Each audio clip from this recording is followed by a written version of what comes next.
गरीब बहू का फ्यूचरिस्टिक और मॉडर्न लिविंग स्टाइल चांद पर।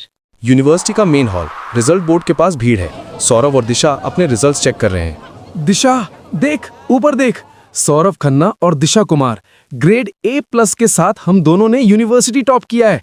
मैं कहता था ना कि हमारी मेहनत रंग लाएगी। सौरभ, ये तो चमत्कार हो गया। इतने बड़े यूनिवर्सिटी में मुझ जैसी गांव की लड़की का नाम सबसे ऊपर। मुझे यकीन नहीं हो रहा। चमत्कार अभी बाकी है मेरी दोस्त। ये देख, नासा का ऑफिशियल ऑफर लेटर। उन्होंने हमें सिलेक्ट कर लिया है दिशा।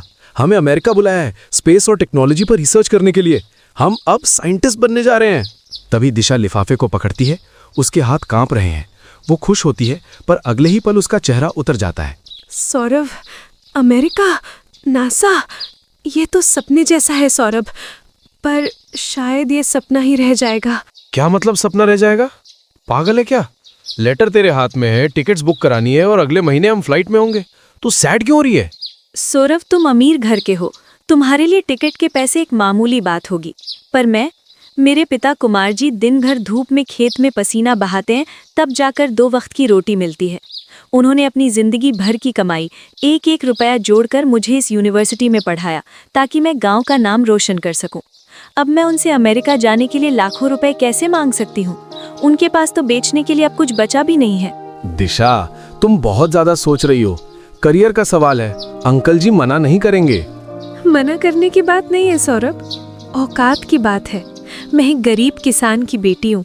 नासा का ऑफर लेटर तो मिल गया, पर उस तक पहुँचने की फ्लाइट मेरे नसीब में नहीं है। मैं अपने पिता को और कर्जे में नहीं ढकेल सकती। तुम जाओ, मेरा नासा का सफर यहीं खत्म होता है। नहीं दिशा, तू कहीं नहीं रुक रही। हम दोनों साथ नासा जाएंगे। पैसों की टेंशन तू छोड़ दे, सब ठीक हो जाएगा। चल, अभी हम तेरे गांव चलेंगे। मुझे मिलना है कुमार जी और कावरी जी से। उन्हें इतनी बड़ी खुशखबरी तो देनी होगी ना। शाम का वक्त है। दिशा और सौरभ बस में बैठकर दिशा के गांव जा रहे होते हैं। रास्ता बहुत खराब था। तभी सौरभ दिशा से कहता है, अरे यार दिशा, ये बस कैसे चल रही? देखो ना, रास्ते कितने खराब है। बस बार बार उछल रही है और मुझे तो उल्टी जैसा हो रहा है। काश ये बस नहीं, कोई स्पेसशिप होती। मैंने कहा था ना सौरभ, शहर की गाड़ियों जैसी सुविधा नहीं मिलेगी यहाँ। मेरे गांव का रास्ता ऐसा ही है।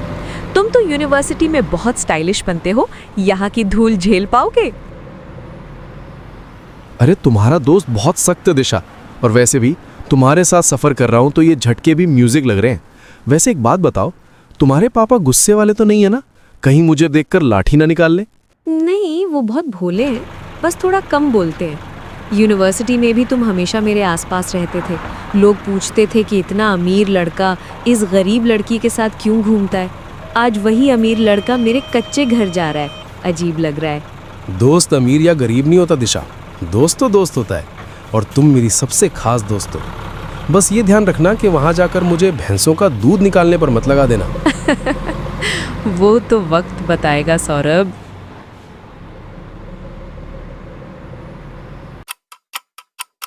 अरे कावरी, हमारी बेटी का फोन आया था। उसका रिजल्ट आने वाला था ना? जी, सुबह से इंतजार कर रही हूँ। मेरी बच्ची ने बहुत मेहनत की है, भगवान उसे फल जरूर देगा। तभी दिशा और सौरभ घर में आते हैं। दिशा के माँ पिता उसे देखकर बहुत खुश हो जाते हैं। तभी वो देखते हैं सौरभ भी दिशा के साथ आया है। पापा देखिए, मैं पास हो गई, और ये देखिए, नासा से नौकरी का बुलावा आया है। मैं अमेरिका जाऊंगी पापा। नासा? अरे वाह, मेरी बेटी साइंटिस्ट बन गई। कावरी, सुना तूने? हमारी बिटिया अब आसमान छुएगी। सौरभ बेटा, आओ आओ बैठो। बहुत अच्छा लगा तुम साथ आए। अरे हाँ बेटा, तुम बैठो, मैं अभी ठंडा पानी लाती हूँ। सौरभ बेटा, तुमने हमारी बेटी का बहुत साथ दिया है यूनिवर्सिटी में। दिशा हमें सब बताती थी। अरे नहीं आंटी जी, दिशा तो खुद इतनी होशियार है। अंकल जी, नासा में जॉब मिलना बहुत बड़ी बात है, पर एक छोटी सी मुश्किल है। क्या मुश्किल बेटा, क्या बात है? आज तो इतनी अच्छी खबर सुनाई है तुम दोनों ने, अब मुश्किल की क्या बात है? क्या पैसों की कोई दिक्कत है? हाँ पापा, अमेरिका जाने की फ़्लाइट की टिकट बहुत महंगी है। यूनिवर्सिटी की फ़ीस भरते भरते आपका सब कुछ बिक गया। अब मैं आप पर और बोझ नहीं बनना चाहती। शायद मेरा ना जाना ही ठीक है। नहीं बेटी, तू ऐसे हार नहीं मान सकती। मैं खेत का अगला हिस्सा गिरवी रख दूंगा या शायद साहूकार से कर्जा ले लूंगा, पर तू जाएगी। नहीं अंकल जी, आप खेत गिरवी नहीं रखेंगे। दिशा की फ्लाइट की टिकट के पैसे मैं दूंगा। मैं इसका दोस्त हूँ और ये मेरा भी तो कुछ फर्ज बनता है, इसलिए आप लोग इस चीज़ की टेंशन मत लो। अरे बेटा, हम तुम्हारा इतना बड़ा एहसान कैसे उतारेंगे? तुमने पहले ही हमारी बेटी के लिए बहुत कुछ करा है, अब हम और तुम्हारा एहसान नहीं ले सकते। एहसान नहीं आंटी जी, दिशा जब नासा में बहुत सारे पैसे कमाएगी तब मुझे वापस कर देगी।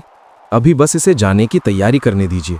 बेटा, सच में तू तो हमारे लिए भगवान बनकर आया है। अब मेरी बेटी के सारे सपने पूरे होंगे। कुछ दिन बाद वो दिन आ जाता है जब दिशा और सौरभ प्लेन में बैठ चुके थे और उनकी अमेरिका जाने की फ्लाइट टेक ऑफ करने वाली थी। वो दोनों ही बहुत ज्यादा खुश थे। सौरभ, मैं सच में प्लेन में बैठी हूँ। मुझे लग रहा है मैं कोई सपना देख रही हूँ। यूनिवर्सिटी में तुम हमेशा मेरे लिए स्टैंड लेते थे, मेरे असाइनमेंट्स पूरे करवाते थे, पर फ्लाइट के पैसे देना इतना क्यों करते हो मेरे लिए? क्योंकि तुम एक अच्छी साइंटिस्ट बनने वाली हो और मैं नहीं चाहता कि नासा एक होशियार दिमाग खो दे। बस दोस्ती है दिशा, और कुछ नहीं। सिर्फ दोस्ती? यूनिवर्सिटी में भी सब यही पूछते थे, सौरभ तुम्हारा इतना क्यों करता है, तुम्हारा इतना ख्याल क्यों रखता है? तब भी क्या तुम सबको यही जवाब देते थे कि बस मैं और दिशा अच्छे दोस्त हैं और कुछ नहीं? ज्यादा दिमाग मत लगाओ साइंटिस्ट साहिबा, थोड़ी देर सो जाओ। अमेरिका पहुंचने में बहुत वक्त है। वहां पहुंचकर नासा ज्वाइन करना है और पूरी दुनिया को दिखाना है कि एक गरीब गांव की लड़की क्या कर सकती है। कुछ टाइम बाद फ्लाइट लैंड करती है। दिशा और सौरभ अमेरिका पहुंचकर बहुत खुश होते हैं। कुछ दिन में वो दोनों नासा में ज्वाइनिंग दे देते हैं। हर तरफ बड़े बड़े स्क्रीन्स, रोबोट्स और स्पेस शटल्स के मॉडल हैं। दिशा और सौरभ अपने व्हाइट लैब कोट्स पहने एक साथ रिसर्च कर रहे हैं। सौरभ, देख रहे हो अमेरिका की ये चकाचौंध, ये बड़ी बड़ी मशीनें? कभी सोचा था कि हम दोनों यहाँ साथ खड़े होंगे और साथ मिलकर इतनी बड़ी कंपनी में काम करेंगे? मैंने तो हमेशा से सोचा था दिशा, बस मुझे इंतजार था तो उस दिन का जब तुम मेरे साथ यहाँ काम करोगी। देखो, आज तुम नासा की टॉप स्पेस साइंटिस्ट बनने की राह पर हो। कुमार अंकल को पता चलेगा तो वो खुशी से रो देंगे। सब तुम्हारी वजह से हुआ है सौरभ, तुमने मुझे यहाँ तक लाए हो। पर पिछले कुछ दिनों से मेरा दिमाग काम में नहीं लग रहा। जब भी मैं आसमान के सितारों को देखती हूँ, मुझे तुम्हारा चेहरा दिखता है। तुमने मेरे लिए जो किया वो सिर्फ एक दोस्त नहीं करता। पता नहीं, मैं बस तुम्हारे बारे में ही सोचती रहती हूँ। दिशा, काम पर ध्यान दो। हम यहाँ रिसर्च करने आए हैं, बातें करने नहीं। चलो ये प्रोपल्शन डेटा चेक करो। नहीं सौरभ, आज नहीं। आज मैं डेटा चेक नहीं करूँगी। तुम हमेशा बातों को घुमा देते हो। यूनिवर्सिटी में भी जब कोई हमारे बारे में पूछता था, तुम हंसकर टाल देते थे। फ्लाइट के पैसे दिए तब भी कहा दोस्ती है। पर सौरभ, मेरे दिल में दोस्ती से बहुत ज्यादा कुछ है। दिशा कहती रहती है, पर सौरभ उसकी बातों पर ध्यान नहीं देता और उसे इग्नोर करके वहां से चला जाता है। कुछ दिन बाद एक रात दोनों रूट टॉप पर होते हैं। तभी दिशा सोचती है आज वो हिम्मत कर सब कह देगी। सौरभ, मैं अब और नहीं छुपा सकती। हर पल, हर सांस में मुझे बस तुम्हारा एहसास होता है। मैं तुमसे बहुत प्यार करती हूँ सौरभ। क्या तुम मुझसे शादी करोगे? क्या हम हमेशा के लिए एक साथ हो सकते हैं? दिशा की ये बात सुनकर सौरभ हैरान हो जाता है और उसे देखने लगता है। तभी सौरभ कहता है, नहीं दिशा, ये नहीं हो सकता। मैं तुमसे शादी नहीं कर सकता, कभी नहीं। तुम यार ये सब क्या कह रही हो? तुम बस अच्छी दोस्त हो। क्यों नहीं हो सकता? क्या तुम मुझसे प्यार नहीं करते? सौरभ, मेरी आंखों में देखो और झूठ बोलो कि तुम्हारे दिल में मेरे लिए कुछ नहीं है। क्या मैं एक गरीब किसान की बेटी हूँ इसलिए? क्या तुम्हें लगता है कि मैं तुम्हारे हाई स्टेटस के बराबर नहीं? नहीं यार, बात गरीबी या अमीरी की नहीं है दिशा। बात यह है कि हम दोनों का रास्ता ही अलग है, हमारी मंजिल अलग है। मैं चाह कर भी तुम्हारे साथ वो जिंदगी नहीं जी सकता जो तुम सोच रही हो। सौरभ, तुम डर रहे हो ना, लोग क्या कहेंगे? पर हम तो अमेरिका में हैं सौरभ, यहाँ कोई गांव की पुरानी बातें नहीं पूछेगा। मैं तुम्हारे लिए खुद को बदल लूंगी, मैं और मेहनत करूंगी। बस यार दिशा, बहुत हो गया। तुम्हें लगता है कि मैं इस पृथ्वी के किसी अमीर खानदान से हूँ? तुम्हें लगता है कि मेरी फ्लाइट टिकट्स और ये टेक्नोलॉजी सब कुछ बस शहर की अमीरी है? तुम गलत हो यार, तुम्हें अभी कुछ नहीं पता। मतलब तुम क्या कहना चाहते हो? अगर तुम इस शहर से नहीं हो तो कहाँ से हो? तभी सौरभ दिशा का हाथ पकड़कर तेजी से नीचे ले जाता है। वहाँ एक ऐसी मशीन थी जो दिशा ने कभी नासा के किसी डिपार्टमेंट में कभी नहीं देखी थी। सौरभ, ये कौन सा एरिया है? यहाँ आना तो मना है। और ये मशीन, ये तो किसी एलियन स्पेसशिप जैसी लग रही है। हमें यहाँ से जाना चाहिए। नहीं दिशा, तुमने कहा था ना कि मैं तुमसे प्यार नहीं करता। सच तो ये है कि मैं तुमसे इतना प्यार करता हूँ कि मैंने अपने परिवार के रूल्स तोड़ दिए तुम्हें यहाँ लाने के लिए। पर अब तुम्हारी जिद ने मुझे सच बोलने पर मजबूर कर दिया है। कैसा सच सौरभ? तुम मुझे डरा रहे हो। सच ये है दिशा कि मैं इस धरती का हूँ ही नहीं। मेरा घर, मेरा परिवार, मेरी पूरी फैमिली यार इस पृथ्वी से हजारों मील दूर उस चांद पर है। सौरभ, तुमने कोई साईफाई फिल्म ज्यादा देख ली है क्या? चांद पर घर। सौरभ, हम नासा में हैं। हम जानते हैं कि चांद पर लाइफ नहीं है, वहाँ ऑक्सीजन नहीं है, पानी नहीं है। तुम पागल हो गए हो? दुनिया को वही दिखाया जाता है जो उनकी समझ में आए दिशा। हम लुनेरियंस हैं।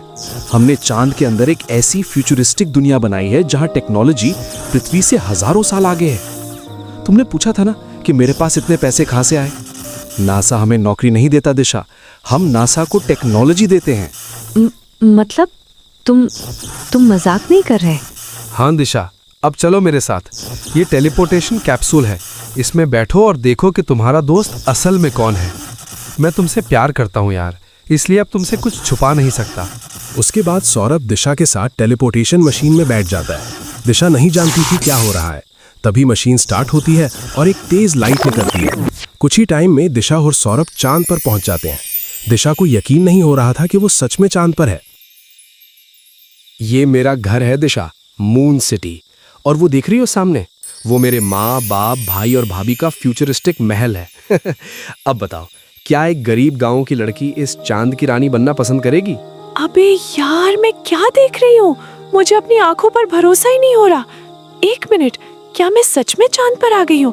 बट ये कैसे पॉसिबल है यार? यहाँ की तो लाइफ 2070 की लाइफ लग रही है। यहाँ पर सब पॉसिबल है दिशा। चलो, अब मैं तुम्हें अपनी फैमिली से मिलवाता हूँ। उसके बाद मैं तुम्हें पूरे मून सिटी और यहाँ की टेक्नोलॉजी दिखाऊंगा। उसके बाद सौरभ दिशा को अपने बड़े से फ्यूचरिस्टिक घर में ले जाता है। वहां उसका पूरा परिवार था। माँ, पिताजी, भाई भाभी, देखिए मैं किसे लेकर आया हूँ। ये दिशा है। सौरभ के पिता विक्रम जी और माँ सविता जी आगे बढ़ते हैं। सौरभ का बड़ा भाई आर्यन और भाभी रिया भी हैरत से दिशा को देखते हैं। तो ये वही लड़की है ना सौरभ, जिसकी वजह से तू हर वक्त नासा में बैठा रहता था? मैं तो डर गई थी कि कहीं तू मुझे बताए बिना ही पृथ्वी पर शादी ना कर ले, पर तू आखिर इसे मना कर चंद्र पर ले ही आया। स्वागत है बेटा तुम्हारा। सौरभ ने तुम्हारे बारे में बहुत कुछ बताया है। तुम बहुत होशियार साइंटिस्ट हो, ये सुनकर बहुत गर्व महसूस हुआ। अच्छा हुआ तुम इसके साथ यहाँ आ गई। नमस्ते माँ जी। नमस्ते पिताजी। मुझे अभी भी यकीन नहीं हो रहा कि मैं चांद पर हूँ। ये सब, ये घर, ये रोबोट्स, मैं तो बस खेत खलिहान देखी हूँ। ये सब मेरे लिए किसी सपने जैसा है। बेटा, ये सपना नहीं है, अब यही तुम्हारा घर है। पर एक बात बताओ, क्या तुम सौरभ से प्यार करती हो? क्या तुम हमारे घर की बहू बनोगी? माँ जी, मैं सौरभ से बहुत प्यार करती हूँ, पर हमारा परिवार बहुत गरीब है। मेरे माता पिता गांव में रहते हैं। वो इतने बड़े लोग नहीं हैं। उनका दिल बहुत बड़ा है, पर माँ, मुझे नहीं लगता वो मानेंगे। अरे पागल लड़की, जब सौरभ ने तुझे मना लिया तो हम तेरे माता पिता को भी मना लेंगे। पैसों से रिश्ते नहीं बनते बेटा, दिल से बनते हैं। हम खुद पृथ्वी पर जाएंगे और उनका हाथ मांग कर लाएंगे।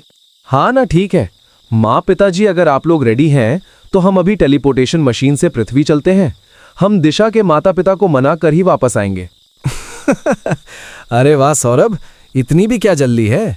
लगता है दिशा पे पूरी तरह लट्टू हो गए हो। एक पल की देरी नहीं सही जा रही। सही कहा आर्यन ने। सौरभ तो बहुत बेचैन है। एक काम करिए, आप लोग जाइए, मैं तब तक यहाँ शादी की तैयारियां शुरू करती हूँ और दिशा को अपना ये फ्यूचरिस्टिक घर भी दिखा देती हूँ। फिर कुछ टाइम बाद सौरभ और उसके माँ पिता टेलीपोर्ट होकर पृथ्वी चले जाते हैं। तभी रिया दिशा को घर का विजिट कराती है। चलो दिशा, मैं तुम्हें तुम्हारा होने वाला ससुराल दिखाती हूँ। ये घर सिर्फ घर नहीं है, एक पूरी दुनिया है। तुम देखोगी ना, तुम्हें तुम्हें बहुत मजा आएगा। तभी रिया दिशा को एक बड़े से रूम में लेकर जाती है जहां सब कुछ बहुत एडवांस था। सारा फर्नीचर एकदम मॉडर्न और खूबसूरत था। वहीं 2 रोबोट ऑटोमेटिक ही उस रूम की सफाई कर रहे थे। OMG भाभी, ये रूम कितना बड़ा और कितना अच्छा है। सच में ऐसा रूम मैंने पहले कहीं नहीं देखा। इस रूम का सारा फर्नीचर कितना यूनिक है। और ये रोबोट्स, ये तो खुद ही साफ सफाई कर रहे हैं। हाँ दिशा, ये रूम किसी और का नहीं बल्कि तुम्हारा ही है। और ये जो बेड देख रही हो ना, ये कोई नॉर्मल बेड नहीं है। इसमें 50 अलग तरह के मसाजर लगे हुए हैं। जैसे ही तुम इस पर लेटोगी, तुम्हारी बॉडी का ऑटोमेटिक मसाज हो जाएगा। वाह भाभी, ये तो बहुत अच्छा है। चलो ना आगे देखते हैं। मैं इस पूरे घर का टूर करने के लिए बहुत एक्साइटेड हूँ। उसके बाद रिया उसे एक घर के सबसे बड़े किचन में लेकर जाती है जहां दुनिया भर की ग्रोसरी का सामान रखा होता है। साथ ही 5 बड़े फ्रिज जिसमें हर तरह का फूड आइटम स्टोर था। शेफ रोबोट लाइन में लगे थे, बस उन्हें ऑर्डर दो और खाना बन जाता था। अरे भाभी, ये किचन है, इतना बड़ा और इतना आलीशान। सच में यहाँ तो दुनिया का हर आइटम रखा हुआ है। अगर कुछ बनाना हो तो किसी चीज की दिक्कत नहीं होगी। और देखो ना, मेरे गांव में तो घर में एक फ्रिज भी नहीं होता था। और यहाँ तो 5 फ्रिज एक साथ रखे हुए हैं। अरे दिशा, अभी तो देखती जाओ। जब मैं यहाँ आई थी ना, मैं तो तुमसे ज्यादा शौक थी।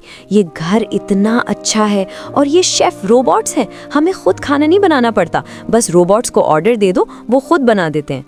उसके बाद रिया दिशा को आगे ले जाती है। दिशा पूरा घर देख रही थी। रिया उसे एक बड़ा स्विमिंग पूल दिखाती है, फिर एक डांस क्लब जहां वो सब पार्टी करते थे, फिर एक बड़ा सुपर स्टोर जो घर में ही बना हुआ था जहां से वो लोग शॉपिंग करते थे।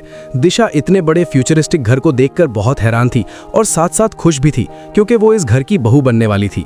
भाभी, आप लोग सच में साल 2070 में जी रहे हैं। इस घर में दुनिया की हर चीज है। मुझे तो लगता है मैं यहाँ गुम हो जाऊंगी। अब तुम्हें इसी घर की बहू बनना है दिशा, शर्माओ मत। अब से ये सब तुम्हारा ही है। बस मम्मी जी लोग तुम्हारे माता पिता को मना कर ले आए, फिर हम सब बैठकर शादी की बात कर लेंगे। कुछ टाइम बाद टेलीपोर्टेशन मशीन से रोशनी निकलती है। सौरभ, सविता जी और विक्रम जी के साथ दिशा के माता पिता कुमार जी और कावरी जी चांद पर पहुंचते हैं। अरे बाप रे, बहन जी, जब आपने हमें बताया था कि आप लोग चांद पर रहते हैं, मुझे सच में मजाक लग रहा था। पर अब आपके साथ यहाँ चांद पर इतने बड़े घर में आकर पूरा यकीन आ गया है। दुनिया सच में बहुत आगे निकल गई है और हम लोग अभी भी खेत में फंसे हैं। हाँ बहन जी, जब आप हमारे घर आईं और आपने हमारी बेटी का हाथ मांगा, तब बस हमने सौरभ की शक्ल देखकर हाँ कर दी थी, क्योंकि आपका बेटा बहुत अच्छा है। पर हमारी बेटी इतना दूर चांद पर कैसे रहेगी? हमें इसकी बहुत याद आएगी। अरे बहन जी, घबराइए मत। मैंने कहा था ना कि हम सच में चांद पर रहते हैं। देख लिया ना आपने। अब आपकी बेटी हमारे साथ इस आसमान में खुश रहेगी और आप लोगों को उदास होने की जरूरत नहीं। जब भी दिशा चाहे वो आप लोगों से टेलीपोर्ट होके मिल सकती है। तो क्या हम ये रिश्ता पक्का समझे? बहन जी, बेटी को इतना दूर भेजना आसान नहीं है। दिल बहुत दुखता है ये सोचकर कि अब वो आसमान में रहेगी। पर हम सौरभ को पहले से जानते हैं, ये बहुत नेक लड़का है। और अब आप लोगों का प्यार देखकर हमें यकीन हो गया है, हमारी बेटी बहुत खुश नसीब है कि उसका ससुराल चांद पर है। हमें ये रिश्ता मंजूर है। कुछ दिन बाद शादी का दिन आता है। चांद पर एक बहुत बड़ी फ्यूचरिस्टिक शादी हो रही है। दिशा ने ब्यूटीफुल ड्रेस पहना हुआ है। रोबोट्स फूलों की ट्रे पकड़े खड़े हैं। दिशा भी खुश है और सौरभ भी। आर्यन, देखो तो सही, हमारी दिशा किसी परी से कम नहीं लग रही। इन दोनों की शादी कराने का डिसीजन बहुत अच्छा था। देखो ना, दोनों कितने खुश लग रहे हैं। इन्हें देखकर मुझे तो अपने दिन याद आ गए। और सौरभ को देखो, खुशी के मारे उसके पैर जमीन पर मेरा मतलब चांद पर नहीं टिक रहे। वैसे सही कह रही हो तुम, हमारी शादी भी ऐसे ही हुई थी ना। पर तुमने मुझे बहुत तंग करा था क्योंकि तुम्हें शादी का ड्रेस जो नहीं पसंद आ रहा था। सौरभ और दिशा एक दूसरे को जयमाला पहनाते हैं। बाहर अर्थ चमक रही है और चांद की रोशनी में दोनों शादी के बंधन में बन जाते हैं। सौरभ, मुझे लगता था कि किस्मत सिर्फ खेत की मिट्टी में होती है, पर तुमने तो मुझे सितारों में जगह दे दी। थैंक्स मुझसे शादी करने के लिए। पता, लोग कहते हैं मैं तुम्हें चांद तोड़ कर लेके दूंगा, पर सौरभ, तुमने तो सच में मुझे चांद पर ही लाकर खड़ा कर दिया। मैं अपनी फ्यूचरिस्टिक लाइफ के लिए बहुत एक्साइटेड हूँ। तुम मेरी दुनिया हो दिशा। चाहे धरती हो या चांद, मैं हमेशा तुम्हारे साथ हूँ। और इस तरह एक गरीब गांव की साइंटिस्ट लड़की चांद की सबसे बड़ी फ्यूचरिस्टिक सल्तनत की बहू बन गई। उनकी अनोखी प्रेम कहानी आसमान में हमेशा के लिए अमर हो गई।